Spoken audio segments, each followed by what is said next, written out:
ഈ യുദ്ധം കൊണ്ട് ലാഭമുണ്ടാക്കാൻ പോകുന്നത് യു എസ് മാത്രമാണോ? ഒരിക്കലുമല്ല. ഈ യുദ്ധം കൊണ്ട് ലാഭമുണ്ടാക്കാൻ പോകുന്നത് U S, Israel, Saudi Arabia, ഈ 3 രാജ്യങ്ങൾക്കും ഈ ഒരു യുദ്ധം കൊണ്ട് ലാഭമുണ്ടാവാം. ഈ ലാഭം എന്ന് പറയുന്നത് 3 പേർക്കും 3 രീതിയിലാണ്. നമുക്ക് ആദ്യം യു എസിന്റെ തന്നെ നോക്കാം. നമുക്കറിയാം ഈ ഒരു യുദ്ധം തുടങ്ങുന്നതിന് കാരണമായിട്ട് യു എസും ഇസ്രായേലും പറഞ്ഞിട്ടുള്ള കാര്യം എന്ന് പറയുന്നത് ഇറാന്റെ ന്യൂക്ലിയർ എൻറിച്ച്മെന്റ് പ്രോഗ്രാമിനെ കുറിച്ചാണ്. അതുണ്ടായാൽ പൊട്ടൻഷ്യൽ ത്രെറ്റ് ഉണ്ട് എന്ന് പറഞ്ഞിട്ടാണ് ഈ യുദ്ധം തുടങ്ങിയിട്ടുള്ളത്. അതുപോലെ തന്നെ പീസ് ആൻഡ് ഫ്രീഡം ഇതൊക്കെ പറഞ്ഞിട്ടാണ് ഈ യുദ്ധം തുടങ്ങിയിട്ടുള്ളത്. യഥാർത്ഥ കാരണം അതാണോ? ഒരിക്കലും അതല്ല. യഥാർത്ഥ കാരണം നോക്കണമെങ്കിൽ ബാക്ക്ഗ്രൗണ്ടിലേക്ക് പോകണം. ഇതിന്റെ ബാക്ക്ഗ്രൗണ്ട്, ഹിസ്റ്റോറിക്കൽ ബാക്ക്ഗ്രൗണ്ടിനെ കുറിച്ച് ഓൾറെഡി ഞാനൊരു വീഡിയോ ചെയ്തതാണ്. അതിന്റെ ലിങ്ക് ഞാൻ ഡിസ്ക്രിപ്ഷൻ ബോക്സിൽ ആഡ് ചെയ്യുന്നുണ്ട്. അപ്പം ഹിസ്റ്റോറിക്കൽ ബാക്ക്ഗ്രൗണ്ടിൽ ഒരുപാട് പ്രശ്നങ്ങളുണ്ട്. അപ്പോൾ ഈ ഹിസ്റ്റോറിക്കൽ ബാക്ക്ഗ്രൗണ്ടിലുള്ള പ്രശ്നങ്ങൾ കഴിഞ്ഞ് നമുക്ക് ഇപ്പോഴത്തെ സിറ്റുവേഷൻ നോക്കിക്കഴിഞ്ഞാൽ യു എസിന്റെ ടാർഗറ്റ് എന്ന് പറയുന്നത് നമുക്കറിയാം, വേൾഡിലെ ഓയിൽ റിസർവ്സ് നോക്കിക്കഴിഞ്ഞാൽ ഏറ്റവും ലാർജസ്റ്റ് വേൾഡിൽ ഏറ്റവും ലാർജസ്റ്റ് ആയിട്ടുള്ള ഓയിൽ റിസർവ് ഉള്ളത് വെനൻസിലയാണ്. രണ്ടാമത് സൗദി അറേബ്യ, പിന്നെ ഇറാൻ. അപ്പോൾ വെനൻസില ഇവർ ഓൾറെഡി കൈക്കലാക്കി കഴിഞ്ഞു. നമുക്കത് ന്യൂസിലൊക്കെ നമ്മൾ കണ്ടതാണ്. അതായത് ഇനി അവിടെ എന്ത് തീരുമാനിക്കണമെന്ന് യു എസ് തീരുമാനിക്കും. അതായത് ആ ഒരു ലാർജസ്റ്റ് ഓയിൽ റിസർവ് അവർ കൈവശപ്പെടുത്തി. പിന്നെയുള്ളത് സൗദി അറേബ്യ എന്ന് രണ്ടാമതായിട്ടുള്ളത്. സൗദി അറേബ്യ എന്ന് പറയുന്നത് യു എസിന്റെ ഒരു പ്രോക്സിയാണ്. അതായത് യു എസ് പറയുന്നത് കേട്ട് നടക്കുന്ന ഒരു തരത്തിലുള്ള ഒരു രാജ്യമാണ്. അതായത് അവർ തമ്മിലുള്ള ഡീൽ എന്താണെന്ന് അറിയില്ലെങ്കിലും അധികം ഈ സൗദി അറേബ്യ യു എസിനെ ഡിപ്പെൻഡ് ചെയ്യുന്നതാണ്. അപ്പോൾ അത് ഏകദേശം സൗദി അറേബ്യന്റെ ഓയിൽ റിസർവിന്റെ കാര്യത്തിൽ ഏതാണ്ട് തീരുമാനമായിട്ടുണ്ട്. അത് മാത്രമല്ല, മൂന്നാമത് ഇപ്പോൾ ഇറാനാണ്. അതാണ് ഇപ്പോൾ ഇവർ പിടിക്കാൻ നോക്കുന്നത്. അതായത് ഇവിടെ ഒരു റിജീം ചേഞ്ച് വന്ന്, അതായത് ഇറാനിൽ ഒരു റിജീം ചേഞ്ച് കൊണ്ടുവന്ന് യു എസ് അമേരിക്കനെ സപ്പോർട്ട് ചെയ്യുന്ന ഒരാളെ അവിടെ നിയമിച്ചു കഴിഞ്ഞു കഴിഞ്ഞാൽ അവിടുത്തെ പോളിസീസ് ഒക്കെ അമേരിക്കയ്ക്ക് ഫേവർ ആയിക്കോളും. അപ്പോൾ ആ ഒരു ഓയിൽ റിസർവും അവരുടെ കയ്യിൽ, അതായത് പ്രധാനപ്പെട്ട വേൾഡ് ലാർജസ്റ്റ് 3 ഓയിൽ റിസർവ് ആയിട്ടുള്ള രാജ്യങ്ങൾ അവരുടെ കയ്യിൽ വന്നു കഴിഞ്ഞാൽ, ഇപ്പോൾ ചില ആളുകൾ പറയുന്നുണ്ട് ഈ ഒരു യുദ്ധം കാരണം സപ്ലൈ ഡിസ്റപ്ഷൻ വന്നു, യു എസിന് അത് നഷ്ടമല്ലേ എന്നൊക്കെ. പക്ഷേ ഇപ്പോൾ ഈ യുദ്ധം എന്ന് പറയുന്നത് വെൽ പ്ലാൻഡ് ആണെന്ന് യു എസ് തന്നെ പറഞ്ഞിട്ടുണ്ട്. അപ്പോൾ അത്രയും പ്ലാൻഡ് ആണെങ്കിൽ ഒരു ഷോർട്ട് ടേമിലുള്ള ഈ ഡിസ്റപ്ഷൻ ഒന്നും യു എസിനെ ബാധിക്കില്ല. ലോങ് ടേമിലേക്ക് വന്നു കഴിഞ്ഞാൽ മാത്രമേ ബാധിക്കുകയുള്ളൂ. ഇനി അഥവാ ബാധിച്ചാൽ തന്നെ, ഇപ്പോൾ ബാധിച്ചാൽ, ഷോർട്ട് ടേമിൽ ബാധിച്ചാൽ തന്നെ, ഇപ്പോൾ ഈ ഇറാന്റെ ഈ ഒരു ഓയിൽ റിസർവും കൂടി കിട്ടിക്കഴിഞ്ഞാൽ ഈ റിസർവ് ഒക്കെ കൂടി ഉണ്ടാവുന്ന ലാഭം, അതായത് ഇപ്പൊ ഉണ്ടായിട്ടുള്ള നഷ്ടത്തിനേക്കാളും 10 മടങ്ങ് അല്ലെങ്കിൽ 100 മടങ്ങ് ലാഭം യു എസിന് അതിൽ നിന്നും കരസ്ഥമാക്കാൻ പറ്റും. അതുകൊണ്ട് സപ്ലൈ ഡിസ്ട്രപ്ഷനെ കൊണ്ട് വലിയ ഉപകാരം അല്ലെങ്കിൽ കാര്യമൊന്നുമില്ല. അപ്പോൾ അവരുടെ ഉദ്ദേശം ഈ ഒരു ഇറാൻ, അതായത് ഇറാനിലെ ഓയിൽ ഫീൽഡ് പിടിക്കുക എന്നുള്ളതാണ്. അതുപോലെ ഇതിന് മുൻപ് ഞാൻ ഇട്ടിട്ടുള്ള ഒരു വീഡിയോയിൽ പറഞ്ഞിട്ടുണ്ട്, ഇതിൽ ഏറ്റവും കുറവ് മിനിമം ലോസ് വരിക യു എസിനാണെന്ന്. കാരണം അവരുടെ ഗൾഫ് കൺട്രീസിലുള്ള ഫെസിലിറ്റീസിനെയാണ്, അതായത് യു എസ് ബേസിനെ ഫെസിലിറ്റീസിനൊക്കെയാണ് ഇറാൻ ടാർഗറ്റ് ചെയ്തിട്ട് അടിച്ചു പൊളിക്കുന്നത്. പക്ഷെ അവിടെയും ഒരു പ്രശ്നമുണ്ട്. അവിടെയും അതിലും മിനിമൽ ആയിരിക്കും വരിക. കാരണം ഈ കഴിഞ്ഞ വർഷം ഈ ഗൾഫ് കൺട്രീസിലുള്ള യു എസിന്റെ ബേസിലും ഫെസിലിറ്റീസിലും ഒക്കെ ആയിട്ടുള്ള ആളുകൾ, അതായത് ആർമീസും കാര്യങ്ങളൊക്കെ, യു എസിന്റെ ആർമി മാത്രമല്ല യു എസ് സിറ്റിസൺസ്, അവിടെ വർക്ക് ചെയ്യുന്ന യു എസ് സിറ്റിസൺസിനൊക്കെ ഓൾറെഡി കട്ട് ഷോട്ട് ചെയ്തിട്ടുണ്ടായിരുന്നു.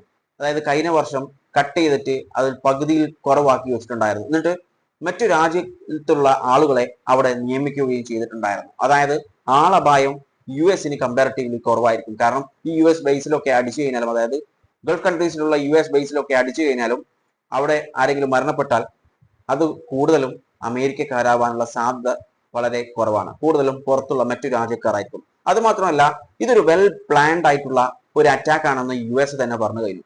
അങ്ങനെ വെൽ പ്ലാൻഡ് ആണെങ്കിൽ ഈ ഒരു ഫെസിലിറ്റീസിലൊക്കെയുള്ള കോസ്റ്റ്ലി ഐറ്റംസ്, അതായത് മാറ്റാൻ പറ്റുന്ന കോസ്റ്റ്ലി ആയിട്ടുള്ള പല കാര്യങ്ങളും ഉണ്ടാവും. ഇതൊക്കെ ഓൾറെഡി മാറ്റാൻ പറ്റുന്നതൊക്കെ മാറ്റി കഴിഞ്ഞിട്ടുണ്ടാവും. എന്നിട്ടായിരിക്കും ഈ ഒരു യുദ്ധം യു എസ് തുടങ്ങിയിട്ടുണ്ടാവുക. അതായത് ഞാൻ പറഞ്ഞ മിനിമൽ കോസ്റ്റിൽ അതിലും കുറവായിരിക്കും ഇവർക്ക്, അതായത് യു എസിന് നഷ്ടമുണ്ടാവുക. ഇനി നമുക്ക് സൗദി അറേബ്യന്റെ കാര്യം പോകാം. സൗദി അറേബ്യക്ക് എന്താണ് ഇതുകൊണ്ടുള്ള ലാഭം? സൗദി അറേബ്യക്കുള്ള ലാഭം എന്ന് പറയുന്നത് ഹിസ്റ്റോറിക്കൽ ബാക്ക്ഗ്രൗണ്ടിലേക്ക് ഇതിലും പോകണം. കാരണം ഹിസ്റ്റോറിക്കലി നോക്കിക്കഴിഞ്ഞു കഴിഞ്ഞാൽ ഈ ഒരു ഇറാനും സൗദി അറേബ്യയും തമ്മിൽ അത്ര നല്ല ടേംസിലല്ല. ഇവർ പണ്ട് മുതലേ പ്രശ്നമാണ്. പ്രശ്നം എന്ന് പറയുന്നത് ഈ ഒരു റിലീജിയസ് ഡിഫറൻസസ്. അതായത് ഈ സൗദി അറേബ്യ എന്ന് പറയുന്നത് സുന്നിയാണ്, അതുപോലെ ഇറാൻ എന്ന് പറയുന്നത് ഷിയയാണ്. അത് തമ്മിലുള്ള ഈ സുന്നി ഷിയ കോൺഫ്ലിക്ട്സ് നടന്നുകൊണ്ടിരിക്കുന്നുണ്ടായിരുന്നു. അതുപോലെ 1979 ഇറാനിയൻ റവല്യൂഷൻ നടന്നതിന് ശേഷം ഈ ഒരു കോൺഫ്ലിക്റ്റ് വീണ്ടും കുറച്ചും കൂടി അധികരിച്ചു. അത് മാത്രമല്ല പല പ്രോക്സി വാറിലൊക്കെ ഇവർ പ്രശ്നങ്ങൾ ഉണ്ടായില്ല. അതായത് പ്രോക്സി വാർസ് എന്ന് പറയുന്നത് യമനിൽ നടന്നിട്ടുള്ള യുദ്ധത്തിൽ സൗദി അറേബ്യ സപ്പോർട്ട് ചെയ്തിട്ടുള്ള ഇന്റർനാഷണൽ റെക്കഗ്നൈസ്ഡ് ഗവൺമെന്റിനായിരുന്നു, എന്നാൽ ഇറാൻ ബാക്ക് ചെയ്തിട്ടുള്ളത് ഹോത്തി റിബൽസിനായിരുന്നു. അതുപോലെ സിറിയയിൽ നോക്കിക്കഴിഞ്ഞാൽ ഇറാൻ സപ്പോർട്ട് ചെയ്തത് ബസൽ അൽ അസാദ് റിജിനായിരുന്നു, എന്നാൽ സൗദി അറേബ്യ ബാക്ക് ചെയ്തിട്ടുള്ളത് വേരിയസ് റിബൽ ഗ്രൂപ്പ്സിനെ. അങ്ങനെ ഓരോ സ്ഥലത്തും ഓരോ പ്രശ്നങ്ങൾ. അതുപോലെ ഇവരുടെ ഡിപ്ലോമാറ്റിക് ടൈ ഒക്കെ നോക്കിക്കഴിഞ്ഞാൽ ഒരുപാട് ഇഷ്യൂസും കാര്യങ്ങളൊക്കെ അവിടെയും നടന്നിട്ടുണ്ട്. അപ്പം ഇവർ ആദ്യം മുതലേ ഇങ്ങനെയുള്ള പ്രശ്നങ്ങൾ, അതായത് കോൺഫ്ലിക്റ്റ്, ഈ Sunni Shia conflict, Saudi Arabia Iran conflict നടന്നുകൊണ്ടിരിക്കുന്നുണ്ടായിരുന്നു. അപ്പോൾ ഇവരുടെ ഒരു ശത്രു തന്നെയാണ് ഇറാൻ, സൗദി അറേബ്യന്റെ. അപ്പോൾ അതായത് ജസ്റ്റ് ഒന്ന് US ഒന്ന് ചൂടാക്കി വിട്ട് കഴിഞ്ഞാൽ, US കയറി അടിച്ചു കഴിഞ്ഞാൽ സൗദി അറേബ്യക്ക് വലിയ നാശമൊന്നുമില്ല. അതായത് അവരുടെ മിലിറ്ററി ഉപയോഗിക്കേണ്ട, ടെക്നോളജി ഉപയോഗിക്കേണ്ട, ഡിഫൻസ് സിസ്റ്റം ഉപയോഗിക്കേണ്ട, ഒന്നും ഉപയോഗിക്കാതെ തന്നെ ഇറാൻ എന്ന് പറയുന്ന ശത്രുവിനെ ഇല്ലാതാക്കാൻ പറ്റും. പക്ഷേ ഇവിടെ ഒന്ന് രണ്ട് ചെറിയ പ്രശ്നങ്ങൾ സൗദി അറേബ്യക്ക് പറ്റിയിട്ടുണ്ട്. കാരണം സൗദി അറേബ്യക്ക് ഹിറ്റ് കിട്ടിയിട്ടുണ്ട്, പക്ഷേ അതൊന്നും അത്ര വലിയൊരു ഹിറ്റ് അല്ല എന്നാണ് റിപ്പോർട്ടുകൾ പറയുന്നത്. I don't know about it, അതുകൊണ്ട് അതിനെക്കുറിച്ച് കൂടുതലായിട്ട് സംസാരിക്കുന്നില്ല. പക്ഷേ ഇങ്ങനെ ഒരു ബെനിഫിറ്റ് സൗദി അറേബ്യക്ക് ഉണ്ട്, അതായത് അവരുടെ ഒരു ശത്രുവിനെ ഇല്ലാതാക്കാൻ സാധിക്കും. ഇനി ഇസ്രായേലിന്റെ ഇത് നോക്കിക്കഴിഞ്ഞാൽ ഇസ്രായേലിന്റെ ശത്രു എന്ന് പറയുന്നത് എപ്പോഴും ഇസ്ലാമിക് സ്റ്റേറ്റ്സുകളൊക്കെയാണ്, അതായത് ഇസ്ലാമികളാണ്. അപ്പം ഈ ഒരു വാറിലൂടെ ഇസ്ലാമിക് സ്റ്റേറ്റിൽ ഏറ്റവും ടോപ്പിൽ നിൽക്കുന്നത് ഒന്നാണ് ഇറാൻ. ആ ഇറാനെ അവസാനിപ്പിക്കാൻ പറ്റിക്കഴിഞ്ഞാൽ അതിനേക്കാളും വലിയൊരു അച്ചീവ്മെന്റ് ഇസ്രായേലിന് വേറെ കിട്ടാനില്ല. അതും US സപ്പോർട്ടോടുകൂടി അടിച്ചു കഴിഞ്ഞാൽ പെട്ടെന്ന് അതിലൊരു തീരുമാനമാക്കാൻ പറ്റുമെന്ന് ഇസ്രായേലിന് ഉറപ്പുണ്ടാവാം. അതുകൊണ്ടായിരിക്കാം US അടക്കം ഇതിലേക്ക് വലിച്ചിട്ട് ഈ ഒരു പ്രശ്നം, അതായത് ഇവർ പറയുന്നത് ഒരു പൊട്ടൻഷ്യൽ ത്രെറ്റ്, ഇസ്രായേൽ ഇവിടെ പറഞ്ഞു വെക്കുന്ന ഒരു കാര്യം എന്ന് പറയുന്നത്, ഇറാൻ എന്ന് പറയുന്നത് ഒരു എക്സിസ്റ്റൻഷ്യൽ ത്രെറ്റ് ആണെന്നാണ് ഇറാനെ കുറിച്ച് ഇസ്രായേൽ പറഞ്ഞു വെക്കുന്നത്. നെതന്യാഹു പറഞ്ഞിട്ടുള്ള ഒരു കാര്യം എന്ന് പറയുന്നത്, ഈ യുദ്ധം എന്തിനാണെന്ന് വെച്ച് കഴിഞ്ഞാൽ അവിടെ പീസ് കൊണ്ടുവരിക, അവിടുത്തെ റിജീമിനെ ചേഞ്ച് ചെയ്യുക, എന്നിട്ട് അവിടുത്തെ പുതിയ അധികാരിയെ ജനങ്ങൾ തീരുമാനിക്കട്ടെ എന്നാണ് നെതന്യാഹു ഇവിടെ പറഞ്ഞു വെക്കുന്നത്. പക്ഷേ നമുക്കറിയാം US പലയിടത്തും ഇതുപോലെ പീസ് ഉണ്ടാക്കാൻ വേണ്ടിയിട്ട് പോയിട്ട് അവസാനം അവിടുത്തെ റിസോഴ്സസ് ഒക്കെ അവരെടുക്കുകയും അതിനുശേഷം ചണ്ടിയാക്കി ആ ഒരു രാജ്യത്തെ അങ്ങ് ഉപേക്ഷിക്കുകയുമാണ് പലയിടത്തും ചെയ്തിട്ടുള്ളത്. അതാണ് ചരിത്രം. അത് ഇറാനെ പിടിച്ചു കഴിഞ്ഞാൽ ഇറാനിലും ഇതേ കാര്യം തന്നെയാണ് നടക്കാൻ പോകുന്നത്. കാരണം US വേണ്ടത് റിസോഴ്സസ് ആണ്, പിടിച്ചു നിൽക്കാനുള്ള റിസോഴ്സസ്. ഇപ്പോൾ ഈ യുദ്ധത്തിൽ നോക്കിക്കഴിഞ്ഞു കഴിഞ്ഞാൽ ആദ്യം അടിച്ചിട്ടുള്ളത് ഇസ്രായേൽ US ആണ് ഇറാനെ. പക്ഷേ ഇറാനെ സപ്പോർട്ട് ചെയ്തിട്ട് അല്ലെങ്കിൽ US ക്രിട്ടിസൈസ് ചെയ്തിട്ട്, ഇസ്രായേൽ US ക്രിട്ടിസൈസ് ചെയ്തിട്ട് എത്ര രാജ്യങ്ങൾ മുന്നോട്ടേക്ക് വന്നിട്ടുണ്ട്? ഓപ്പൺലി ഒരു രാജ്യവും പറയുന്നില്ല. ആകെ പറഞ്ഞിട്ടുള്ളത് റഷ്യ, ചൈന, നോർത്ത് കൊറിയയാണ് ഈ ഒരു കാര്യത്തെ ഇന്റർനാഷണൽ ലോനെതിരെയാണ്, UN ചാർട്ടറിനെതിരാണെന്നൊക്കെ പറഞ്ഞിട്ടുള്ളത് അവർ മാത്രമാണ്. മറ്റു രാജ്യങ്ങൾക്ക് അത് അറിയാത്തത് കൊണ്ടല്ല, അവർക്കൊക്കെ ഇത് അറിയാം. കാരണം ഇറാൻ ഇവിടെ കാണിക്കുന്നത് ഡിഫെൻസീവ് മെക്കാനിസമാണ്, അതായത് ഇങ്ങോട്ടേക്ക് അടിക്കാൻ വന്നപ്പോൾ തിരിച്ചടിക്കുന്നു, അതാണ് ഇറാൻ ഇവിടെ ചെയ്യുന്നത്. പക്ഷേ ഒരു രാജ്യവും ശബ്ദം ഉയർത്തുന്നില്ല.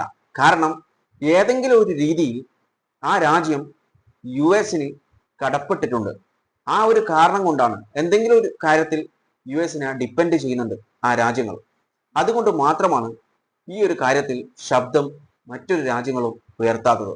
റഷ്യ ആയിരുന്നാലും ശരി, ചൈന ആയിരുന്നാലും ശരി, നമുക്കറിയാം സാങ്ഷൻ കൊടുത്തിട്ട് വരെ സാങ്ഷൻ കുഴപ്പമില്ല എന്ന് പറഞ്ഞിട്ട് US പുല്ല് വില കൊടുത്തിട്ട് നടന്ന ടീംസാണ്. അതുകൊണ്ട് തന്നെ അവർക്ക് അതിൽ വലിയ കാര്യമൊന്നുമില്ല. അതുകൊണ്ട് തന്നെ അവർ ക്രിട്ടിസൈസ് ചെയ്യും. മറ്റു രാജ്യങ്ങൾ ക്രിട്ടിസൈസ് ചെയ്യാത്ത അതിനുള്ള കാരണം ഇതാണ്.